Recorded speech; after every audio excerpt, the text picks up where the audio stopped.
Today,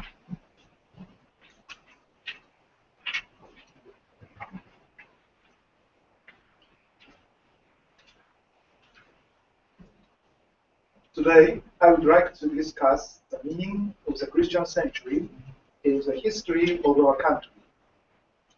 My paper focuses on the period from the arrival of Francis Xavier at Kagoshima in 1549 to the death of Alessandro Valignano in Macau in 1606.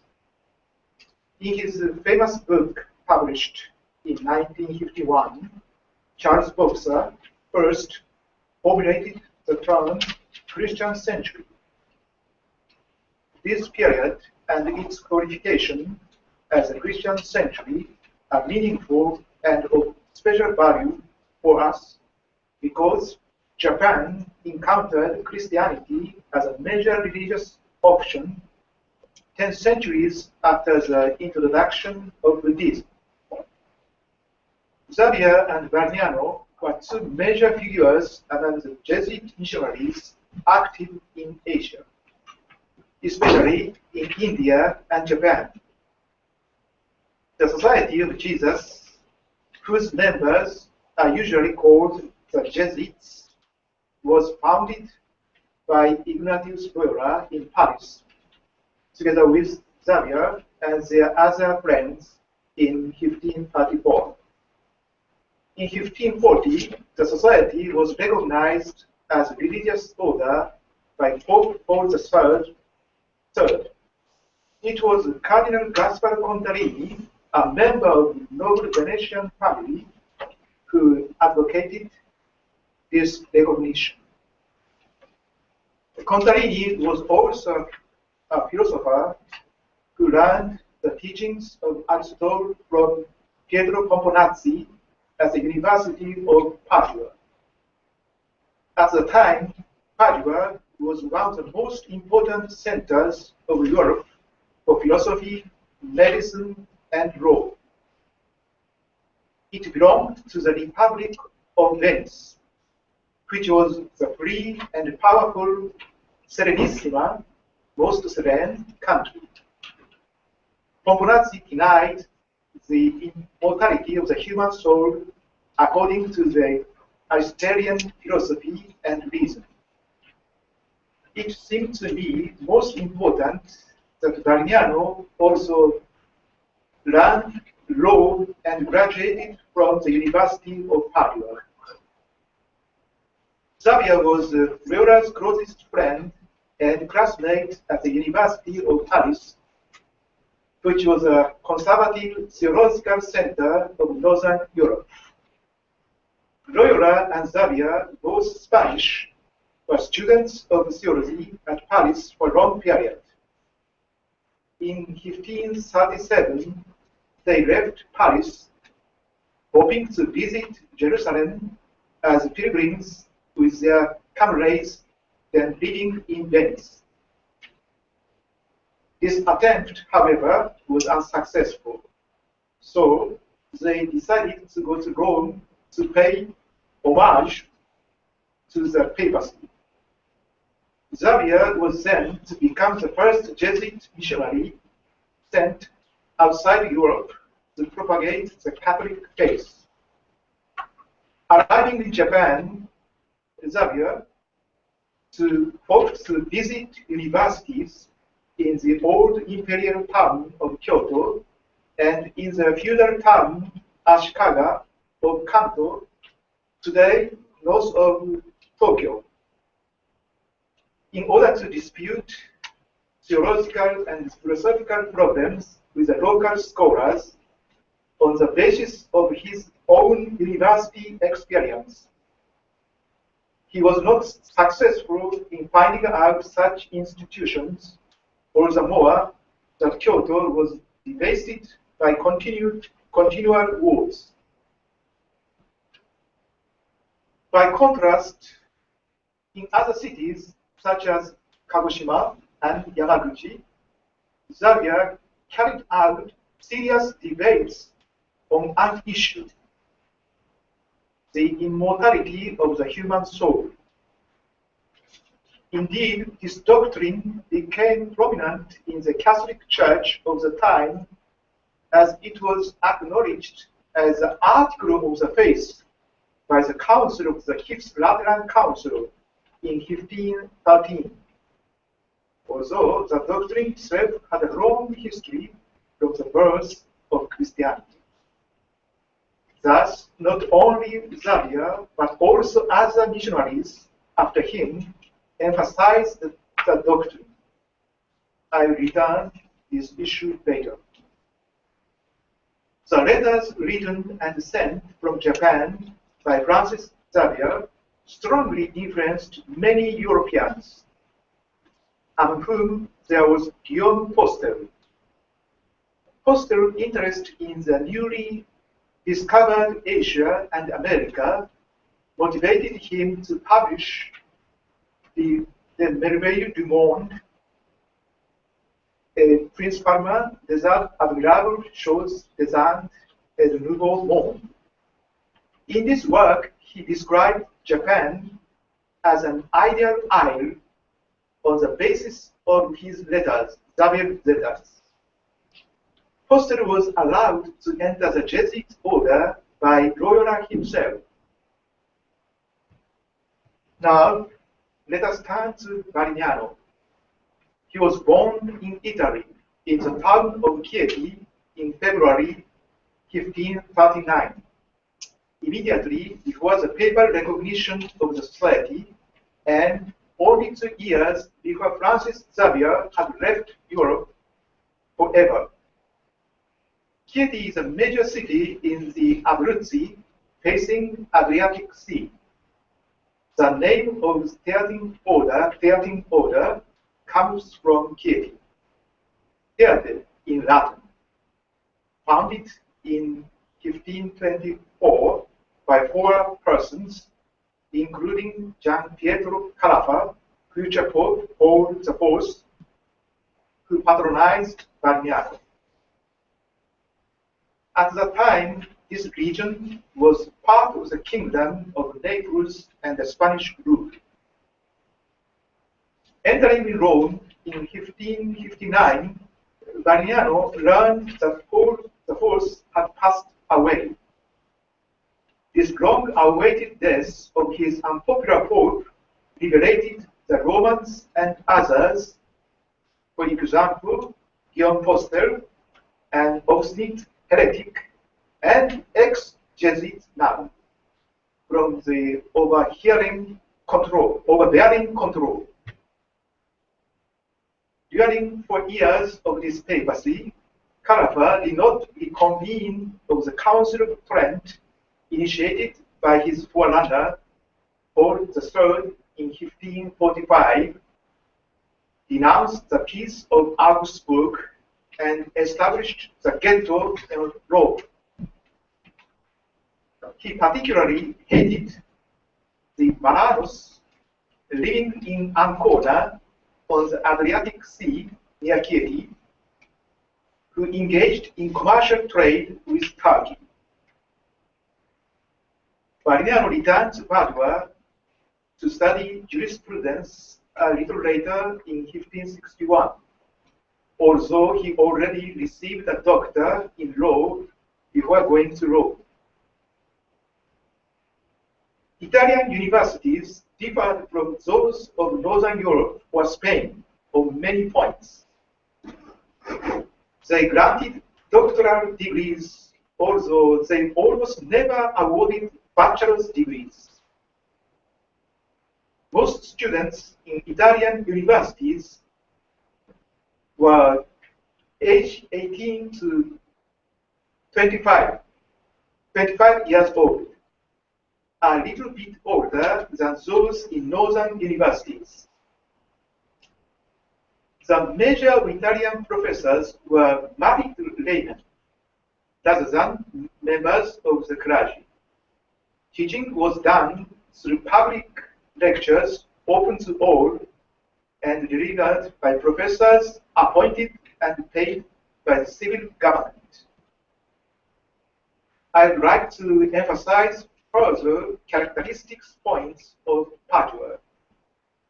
According to the traditional interpretation, medieval and Renaissance universities in Europe consisted of 4 faculties: arts, law, medicine, and theology. In Padua, arts and medicine together formed one faculty, while both canon and civil law represented another faculty, along with notarial art. Generally speaking, faculties of theology were non-existent in Italy. The situation was quite different at Paris and Oxford. The students in the Faculty of Arts at Padua learned the philosophy of Aristotle of medical science, not from theology.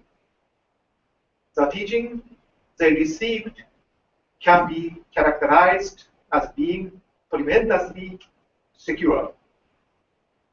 That is why it was often called secular Aristotelianism, to point out its distinctive features.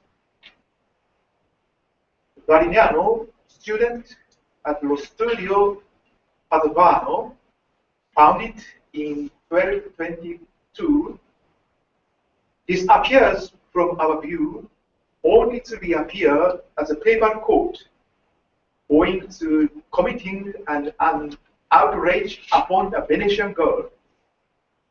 He abandoned law study here to enter the Society of Jesus as a novice in May 1566. After a year in the novitiate in the Jesuit house Sant'Andrea in Rome, he was transferred to the Collegio Romano to begin his further studies. The Collegio Romano was founded by the Society in 1551 as the largest and best-known institution of higher education in Italy. Pope Paul IV has conferred to the Jesuits the right to award doctorates in arts and theology to the students of Collegio. But according to Paul F. Grenfell, a great historian of Renaissance education, this institution was not a university because it neither taught nor awarded degrees in law and medicine. Valignano served briefly as a novice master of Sant'Andrea, where he supervised the early months of the novitiate of Matteo Ricci. In September 1573, he went to Macerata, hometown of Ricci, as rector of Jesuit college there. In this town, there was also university acknowledged by Paul III in 1540, at the same time as his recognition of Jesuit order. Macerata became the fourth university after Bologna, Rome, and Perugia in the papal state. Early in 1573, Valignano wrote to Everard Mercurian, the recently elected general of the society, to ask to be sent as a missionary to the Indies. In August, Mercurian summoned him to Rome. Mercurian arranged for Valignano to make the ceremony that was held at the Church of Sant'Andrea in Quirinale on 8 September, and Valignano was appointed visitor in Latin, to the east, which represented a vast area stretching from Mozambique to Japan. He was to be installed in charge of all the Jesuit missions and missionaries inside this area.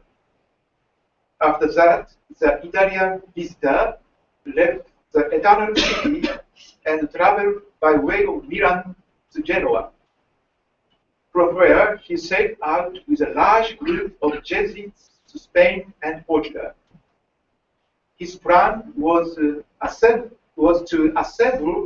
the missionaries whom the Spanish provincials would put at his disposal and to satisfy himself personally as to their aptitude. By the end of 1573, in Portugal, Valignano principally chose Spanish and Italian missionaries, including many confessed New Christians of Jewish extraction. Asia was named under the Portuguese patronage, so Portugal doubted Valignano's policy and measure. He persuaded the Portuguese authorities to accept the plan that he wanted to realize in Asia, although he was still young and had served only 7 years in the society. He tried to overcome difficulties and national antagonism, administering his office con spirito suave, with mild mind. Valignano often and willingly used suave modo, mild and gentle way, to express feelings towards other things and others. When he finally embarked and left the harbor of Lisbon to the open sea at sunrise in 21 March 1574, he was able to take 41 missionaries with him. The great mission to India and Japan. Valignano was never to see Europe or his homeland again. After having stayed in India, Malacca, and Macau for some years, he set foot on Japanese soil for the first time on 25 July 1579. During his first stay in Japan in early 1580s, he saw the harbor town of Sakai near Kyoto. This merchant town could have reminded him of the Italian Republic. Sakai is, he writes, one of the foremost, wealthiest, and most famous cities in the entire country.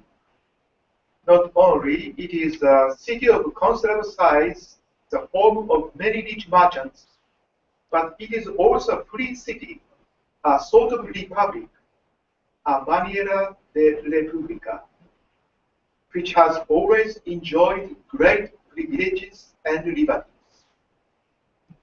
In this town was born Senno Rikyu, merchant and master of the tea ceremony.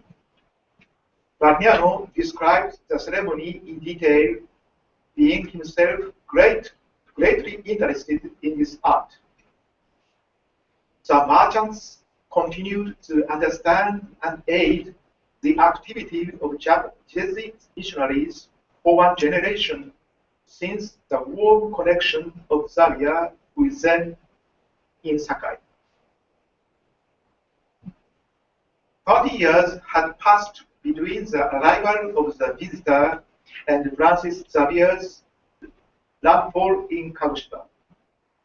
More than one generation passed after the first 3 Portuguese arrived on the island of Tanegashima. Meanwhile, Xavier founded the Jesuit Collegio in India.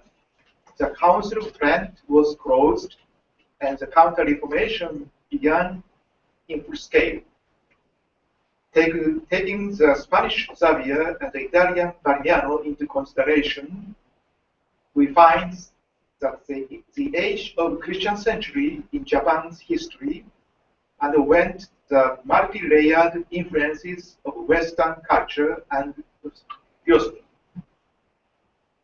On one hand, Xavier studied scholastics and Thomistic theology in Paris, followed by Aristotelian philosophy. On the other hand, interestingly enough, Xavier seems to have been influenced by Renaissance Platonism because coming to Japan and knowing the doctrines of Buddhism and its negation of the afterlife, he emphasized the Christian dogma of the immortality of the soul that had become an article of faith, as told before. While Xavier had no interest or knowledge of Japan when he left Europe, Valignano knew Japan to some degrees. While in Spain and Portugal, Valignano wondered how Christianity would fare in Japan, where good people were living. He studied law in Padua, where theology was non-existent, as I have already said, and the secular historian tradition attached great importance to logic and reason. Although Aristotle and his commentators did not always claim the continuity of the soul after death, it seems that Valignano particularly emphasized the immortality of the soul in his Catechismus Christianae Fidei, if we consider his aim of writing. Whereas Xavier visited Japan only once and stayed 2 years and 3 months, Valignano went 3 times and dwelt for some 10 years as visitor, subject only to the general, the Pope, and the God. His first stay continued until 20 February 1582. Valignano respected Xavier as a guide and described his life of virtue and his ardent apostolate in his work, Indian History. Nonetheless, he criticized the credulity of the people in what is called a miracle wrought in Xavier. Valignano would seem a good disciple of Pomponazzi for the denial of such miracles. He perhaps knew the idea of Platonist Marsilio Ficino because, like Ficino, he was sure that miracles occur less frequently in his age than in antiquity. He was also convinced that a reasonable theory is needed to persuade unbelievers. Xavier tried to send 2 Japanese to Europe, and one of them, Bernardo, born in Kagoshima, has reached there, visiting Loyola in Rome and studying in Coimbra as a Jesuit. Like Xavier, Valignano founded a collegio on the basis of Studia Humanities, and organized the first Japanese embassy to Europe from 1582 to 1590. This is a famous group of the 4 Japanese young nobles. To accompany this embassy on its return, Valignano visited Japan the second time from 1590 to 1592. He introduced the movable type printing from Europe and had European classics translated into Japanese. In India, by 1556, there was already a Jesuit printing press. It took a quarter century to arrive in Japan from here, although block printing, which astonished even Michel de Montaigne, had already been developed in Japan and China. The Jesuit library in Japan contained many pagan writers, not only Cicero and Virgilius, but also Caesar, Sallustius, Horace, Horatius, and Martial. Valignano's third visit spanned from 1598 to 1603.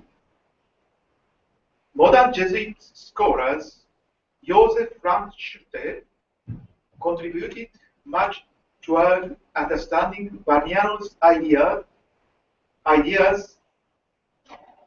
by especially emphasizing the meaning of his first visit. As Schulte shows us, visitors' mission principles should not be regarded as unchangeable. A mind like his, highly sensitive to the outward impressions and inner convictions, worked continuously on the task of improving his norms of action and adapting them to new and unusual conditions. I think that such a man as Valignano could be compared with the contemporary humanist Montaigne on this point. Since Valignano valued the Christian faith as universal and eternal, his doctrines would necessarily conflict with the particular and the local. But for him, habit was a second nature and no less powerful, and therefore was identified with the human condition in general. To be deprived of habitus was to be deprived of life itself, as Montaigne tells us in his essay. It is instructive to consider Valignano a man of the Italian Renaissance in the context of Japanese history and the intellectual climate that he encountered. Thank you for attention.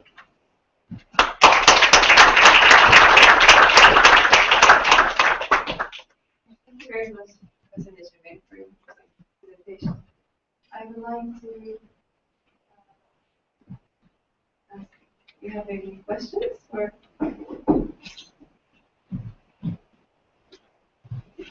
I want to thank you for very clear exposition, of this view of Valignano in Japan. I have two questions.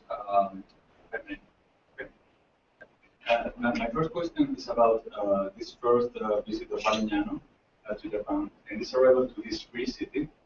And this term is very appealing to me in the sense that in the first impression of Valignano, there is some kind of relation with the Republican tradition, Florentine Republican tradition. When he sees the city, I mean, as a free city, there is some kind of idealization of that environment. This would be the first question. And the second question is, if you said that there is a link between Valignano and Montaigne on the concept of habitus.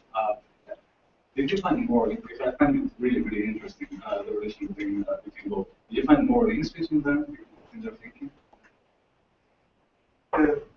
As about the second question, I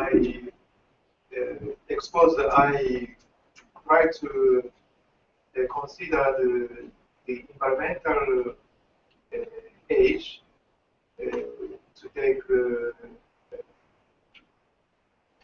Montaigne. Mm-hmm. Montaigne is contemporaneous as Valignano. Montaigne has spoken about habitus essay. From this source, reading Valignano, two persons is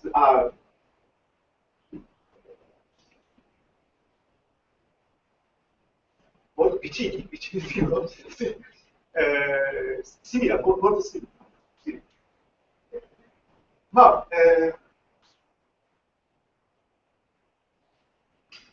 between Valignano and Montaigne, there are not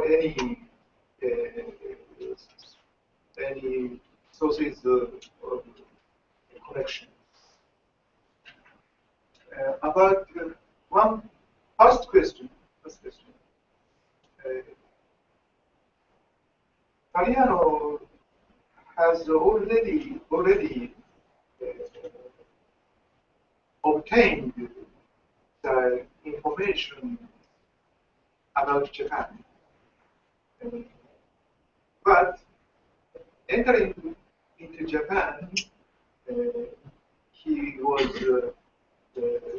very surprised to look at the customs, look at the skin of face. He thought that we Japanese belonged to white men. But from the South Sea to north, our skin is a little white. But I have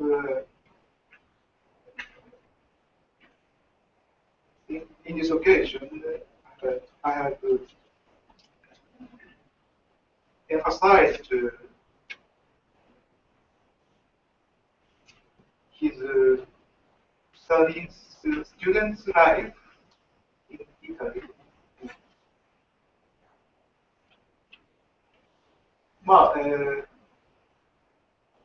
Entering into Japan, his conceptions has been changed a little. Japanese has kept ceremonies. Quindi Valignano has written in detail this ceremony. I have just responsible, just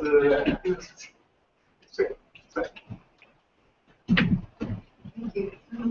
Seems like we're running out of time, so we'll close this session. Thank you very much, Professor Nejime, for your presentation.